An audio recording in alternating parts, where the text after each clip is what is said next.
Hello and good evening. You're watching Worldview on Dialogus. I am Vishal Dahiya.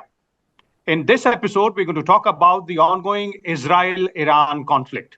In fact, it has been more than a week since Israel and Iran have been raining missiles on each other's territory. Tremendous loss of life, infrastructure on both sides, but it doesn't look like that the end is anywhere nearer for this conflict. In fact, there are various other aspects as well. For example, what is the role of the United States of America in this? Also, the big question arising here is that what is going to be the outcome of this conflict, both for Israel and Iran? Will Israel be able to achieve the two targets which it had set out to when it started raining missiles on Iran, that is, undermining or finishing off Iran's nuclear program, and the larger one, which has emerged much later, that is, regime change in Iran? Will that be possible? Will Iran be able to go ahead and defend itself, or rather counter Israel to an extent where it can thwart further attacks? Various other connotations as well, both in West Asia and various other parts of the world, including impact on India, because India shares a very definitive and clear relationship with both Israel and Iran on different aspects. So try and understand these, numerous aspects and the nuances further of these specific issues related to Israel-Iran conflict. We are today joined by two distinguished experts. Let me first introduce them to you. Former Ambassador Anil Trigunayat is with us, and we're also joined by Mr. Atul Aneja, a strategic affairs expert and a war veteran journalist. He's been in West Asia for a very long period, looked at various such conflicts from close quarters, reported from there as well. Welcome, both of you gentlemen, to Worldview. I'll begin with you, Ambassador Trigunayat, and let's start by taking an overview. And the first question which strikes anybody's mind when we are talking about the ongoing Israel-Iran conflict, although this is not the first one, but this war which has erupted between these two countries, why do you think this happened? What was the immediate pressing need for Israel to start this conflict? Thank you, Vishalji, for inviting me to this along with my dear friend Atul Aneja. In fact, this is a war that everybody hoped will not happen. No one wanted Iran and Israel direct confrontation, which will conflagrate the whole region. I mean, that has been the basic premise on which, since at least the last 40 years, people have worked upon. But at the same time, both Iran and Israel also suffer from this MAD syndrome, mutually assured destruction syndrome, and they consider each other as an existential threat. Even if there is no threat from somebody, you create one. In that, the gray zone warfare plays out a very big role. And Israel essentially does not want the nuclear deal, which Trump was very keen on, to go through. First time also, he was able to play it out, and Trump walked out of that nuclear deal.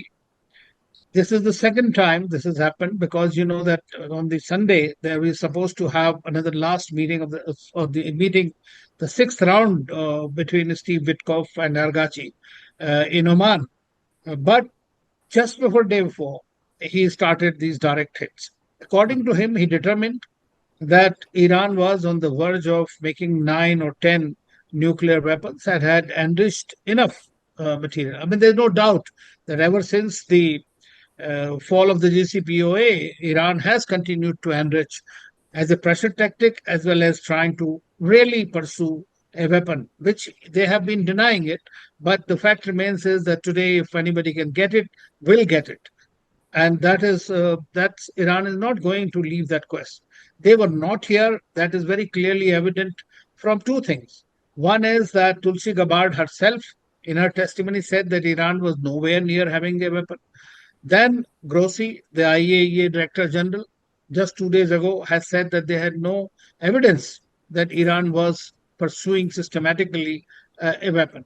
So what did Israel do? Israel wanted to drag the United States back into this war. And that's precisely what he's done. He has approached the Americans because Trump has been unhappy with him for breaching the ceasefire and not reaching there. That's why Trump had to talk directly to Hamas. Likewise, the administration also talked to Houthis to buy their own peace. So Hmm. Trump essentially is a non-war man of conventional kind. He believes and loves tariff wars. That's a different kind of a thing, but he does not. So he is getting dragged into it. And what we are seeing when he says, I may or I might not, I mean, that clearly shows the kind of ambivalence that he's wading through at this stage. So, in my view, it is essentially that Israel is trying to, and also we have seen domestically both Israel and Iran are in trouble. Okay. Iran for different reasons, Israel for the excesses that Netanyahu and his ultra rightist government is doing within the country and outside. So Okay. that's why he wants to distract the attention. And he took it out because once Iran is a bigger enemy, a major enemy, and he thought that he has been taking out Hezbollah and others, so it'll be easier for them to do so. I think they made some miscalculations in this. Okay, okay. Let me bring in Mr. Aneja here as well to try and further explore the question of why did it happen. Mr. Aneja, as Mr. is pointing out, clearly the idea was to take care of the existential threat, the MAD syndrome, which is shared by both Israel and Iran. Perhaps the Israeli dispensation thought that this is the right opportune moment the excess of Iranian proxies against Israel weakened to an extent. But uh, in between, off late in last 2 3 days, or rather after 48 hours of the beginning of the conflict, Israel very quickly shifted goals, saying that the Iranian supreme leader is not off limits, and the idea is regime change. So is that something which was pre-planned or something which strategically was thought out that now it is possible? First of all, Vishal, as you pointed out, and what Anil was also referring to, what has happened in Iran is within a certain context. And the context really is Israel's intent to wipe out what it called the axis of resistance. So it achieved taking out each element of the axis of resistance. First, it was the Hamas. Then it was Hezbollah, which was most important. Bashar al-Assad is gone. So the Houthis have been weakened. So the only weak link, or the only residual or core of the resistance front is Iran. So this was a domino effect which was going on, and now Iran is being targeted. Now the question is that it's not so easy. They are not a pushover nation. So therefore, it has to drag US into it, and that's where we are. You mentioned the Iranian nuclear program to be targeted. Yes, they did target the Iranian nuclear program, but I'm not sure to what effect, because the IAEA has not confirmed that it has been irreversibly diminished in its capacity. So that still remains. And that's where Israel right now is. It needs a further push. And the further push has come in terms of dragging the US into it by declaring that their goal now is not just undermining Iran's nuclear capability, but moving it further to regime change, the point which you are making. Now, if you have to do regime change, Israel cannot do it on its own. And that's where this crucial question which Anil was referring to, which is that Trump not naturally inclined to it, but Iran and the Jewish lobby pushing very hard inside the United States to drag him into it. So that's where we are. So regime change, how can it be accomplished? First thing is, I think the Israelis need capacity. If you have to hit among the nuclear installations, Fardo, which is the most important, is the enrichment, which does most of the enrichment of uranium. Fardo is inside a mountain, Vishal, and I remember I traveled from Tehran to Qom, which is about 54 kilometers away, and this comes on the west side of that. It's a huge mountain under which they dug up and put all the centrifuges in. Now you need bunker buster bombs of a very high caliber, which Israel doesn't have. And that's where Americans have to come in. But the second question remains that even if you go ahead and destroy Fardo, does that bring down the regime? Because you have done your airstrikes, you may even have assassinated people. But regime change is usually accomplished by two reasons. One is if there's an internal revolt within Iran. People come out in the streets, then there's a revolution from below. We have seen some signs of it, but I don't see any critical mass of that developing so far. So that's difficult to achieve. The second thing is if you get boots on the ground, what you did with Saddam Hussein and others. I don't see that also happening.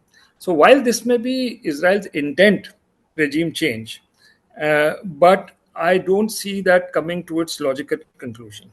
Unless the people of Iran revolt, and that is not happening right now. We'll have to watch that vector to see if regime change can be accomplished or not. Okay. And Mr. Trigunayat, since we're talking about regime change and we're talking about all kind of statements which are coming in from both Israel and United States as well on this aspect, Iranian Supreme Leader Khamenei, 86-year-old, is passed on the powers, rather, transfer the powers to IRGC now, perhaps anticipating that he's also one of the prominent targets. And now it is being publicly, said so by the Israeli government and Israeli authorities as well. But the question is, as Mr. Aneja is pointing out, one, we've seen numerous instances. Have we learned nothing from history that the external, ways of bringing in regime change are not, fruitful in the long term? But if that is not done, what is the other option? There seems to be no critical mass developing, as Mr. Aneja is saying, within Iran. You see, where there is no reason, you create one. And that is the strategy. And regime change has been the strategy of the Americans for a very long time, which Israel has adopted. In their playbook, the last chapter is yet to be written. So they can come, destroy, kill people, remove them, hang them. At the end of the day, they leave the place in utter destruction. We have seen what happened in Iraq. They manufactured the evidence. There was no evidence of weapons of mass destruction. I was ambassador in Libya. I have seen it, what they did to Gaddafi. They were not saints, but at the same time, there were no critical mass there. But so they just removed them. So if you kill uh, Khamenei today, for example, I mean, it's not going to change anything. In any case, he's 86-year-old. He's ailing. He might pass in natural course. But does that change the ideology of the place? No doubt there are problems. There is opposition in the country. There are people who might feel that a more moderate section of the society would like to have. And today you have the president who is less conservative, the current regime. So is that the agenda, that just to create a more unstable Iran, which will be very dangerous for the region in any case? Because of these instability, the worst scourge that we are facing is terrorism. You have the Al Qaeda's, you have the ISIS, and all kinds of. This is what happens. Because, in my view, the invasion of Iraq was the mother of all evils. And this same chapter they continued through the Arab Spring, and they have not learned their lessons. So they just, I mean, I can understand this is their playbook. In fact, Mr. Trigunayat, since you're mentioning that, one very famous talk of the town, or rather quote or saying within the expert community is vis-a-vis United States that in 20 years, United States replaced Taliban with Taliban in Afghanistan. Absolutely. And they are the ones who spawned it in the first place. They are their babies. To fight against Soviet Union, they created it. And so then they fought against them, and they finally handed back the power to them. So their history and their track record is not credible at all. But we must remember that wherever there is some kind of a growth, some kind of independence, you can expect these kind of policies to be adapted. And nobody is immune from that. But this is how they work, the superpowers and the hyperpowers. So this is a routine thing for them. So regime change, in my view, will cause more chaos, and we might have another problem in the region. Okay. Mr. Aneja, one very interesting aspect here is if you look a little deeper into it, and perhaps, I would like to understand from you, since you've seen the region, you've reported from there as well. Has Israel, overplayed its hand this time around? And also, when it comes to United States, have they also lost an opportunity because perhaps they were hoping that with a bit of a military pressure on Iran, maybe they can negotiate a better deal with Iran? But has that time also passed now in terms of having some better deals with Iran? I agree with you. The time for negotiations is long gone, because it's going to be a huge loss of face for Iranian leadership to go in for negotiations when missiles are raining all over the country. This is not the stage for any kind of diplomacy.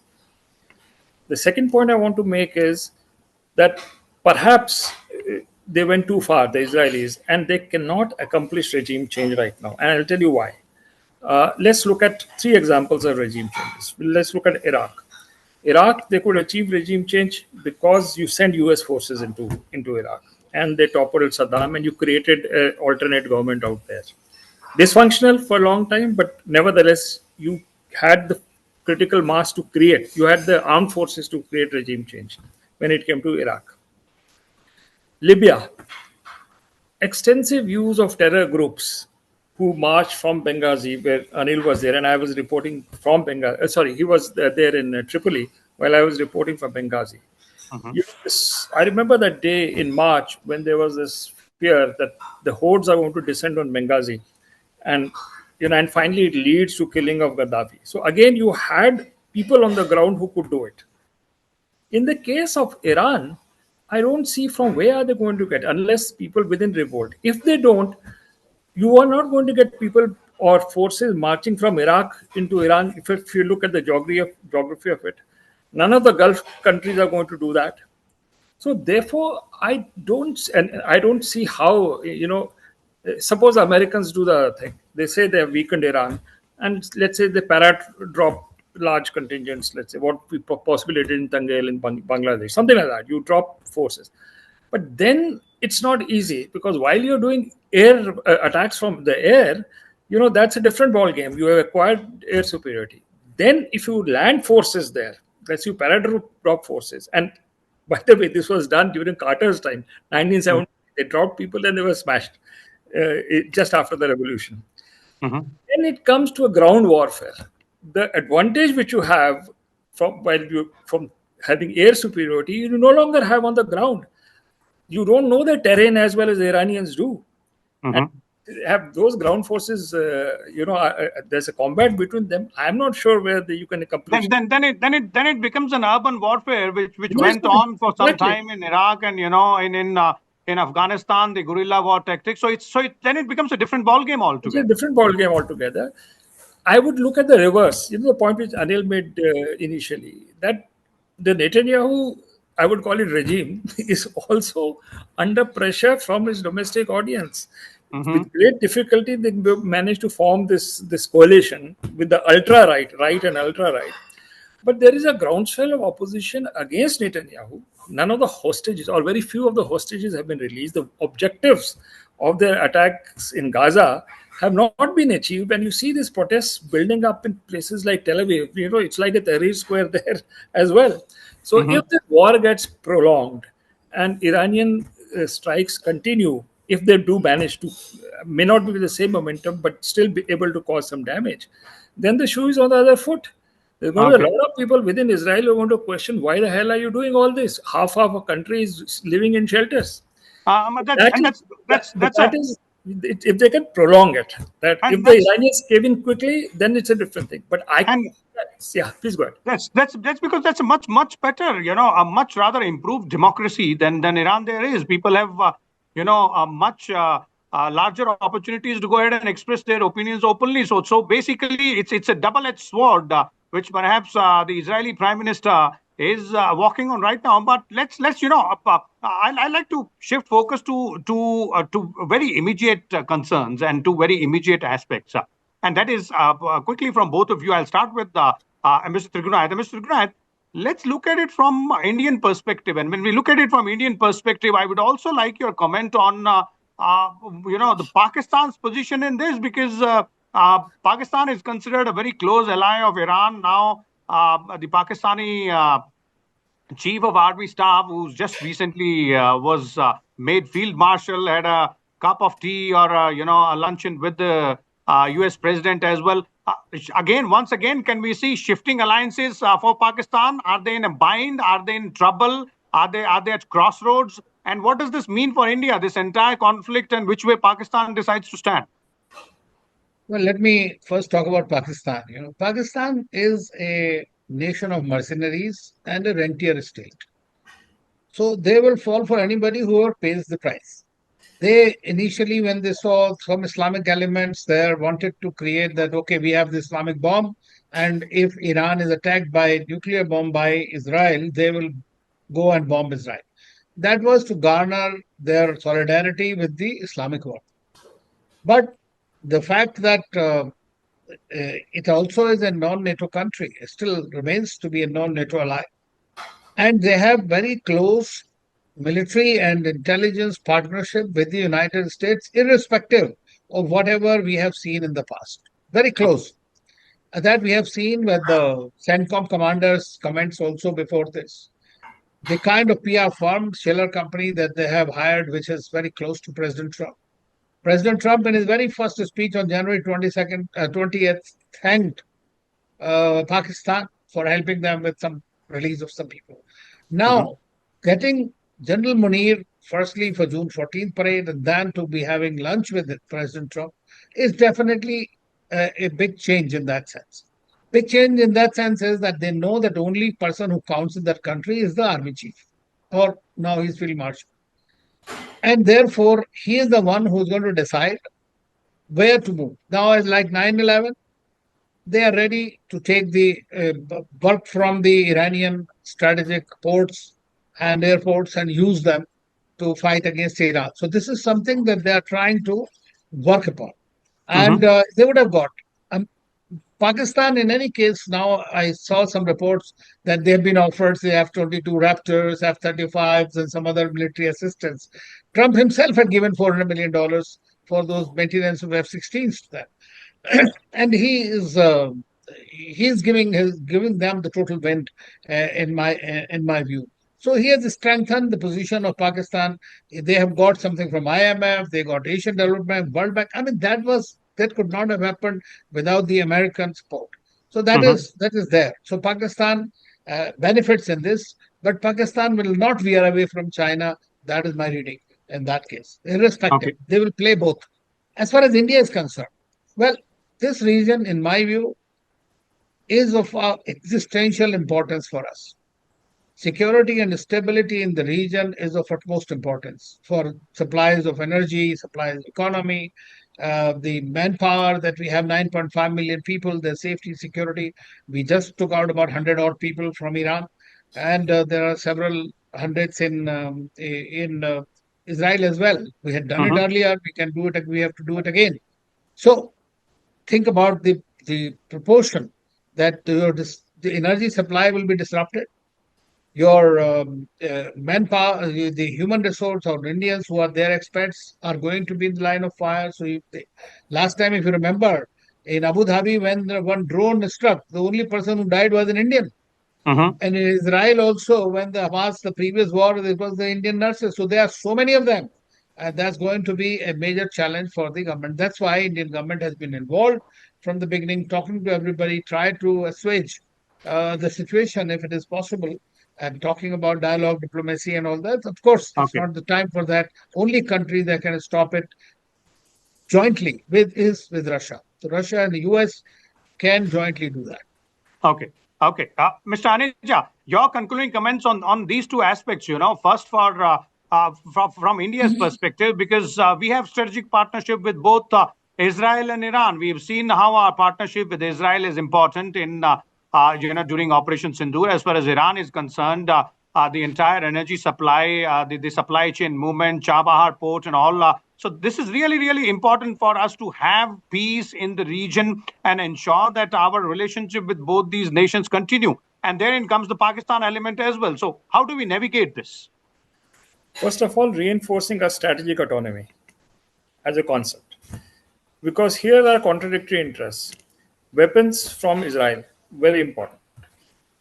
Energy from the region, exceptionally important. Right? The route to Afghanistan, Central Asia through Chabahar to counter Gwadar for Pakistan, which is very close by, extremely important. Third, in case there's a spillover of this conflict into the Gulf countries, because Iran has warned that if any of the Gulf bases are used for attack against Iran, the Americans use them, then these become legitimate targets. And that's the ultimate, the worst case scenario. Because you got millions of people then in the Gulf countries, if that gets sort of engulfed in this. So I agree with Anil that our interests here are absolutely critical. And we need perhaps to do as much proactive diplomacy as possible to diffuse it. It's not, we can't stay on the sidelines because of these interests. Number one. Number two, regarding Pakistan. Pakistan has to respond to two vectors. The push from the Americans, which is anti-Iran. In fact, theoretically, I don't think that's going to happen. But Pakistan has a natural border with Iran. So if you have to do regime change, we're talking about foot soldiers. One channel which could be Pakistan, pushed by the United States. The second vector is contradictory, which is China. And China does not want Pakistan to intervene in Iran because of Chinese enormous interests. Iran's more than India, in the sense that the sourcing of oil for China, it's far more than what India sources from Iran. So Strait of Hormuz is very, very significant for them as well. Then completely, energy security is vital, and for that, stability in Iran is necessary. So I don't see the Pakistanis particularly playing any proactive role in precipitating the situation over there. On the contrary, there is a Sunni Shia element here which is very strong, which came around 1998 when there were Iranians caught in Mazar-e-Sharif, basement of the consulate in Mazar-e-Sharif. And there was a decision to be taken what to do with them. And the decision, because through Taliban, had to be taken by the Pakistan ISI. I remember very clearly, the Pakistani ISI ordered the killing of these 10 diplomats in the consulate. That was a turning point. Because that, with Iranians having these long memories, the relationship with Pakistan saw completely, and not just 4 months back. There were Iranian attacks inside Pakistan, air attacks against some terror groups, this Jundala group, which was operating in Iran through Pakistan with Pakistan's air base. So I don't see any kind of a bonding coming through between Iran and Pakistan on any Islamic platform. If you look deep, that's not there. So Pakistan will play ball, pretend to be a player, but I see the hands are really tied. Unless they decide, if there's a deal with the Americans are desperate to get back into this region. They got out of Afghanistan in 2022, 23. Yeah. And are not there in the Southwest Asian region.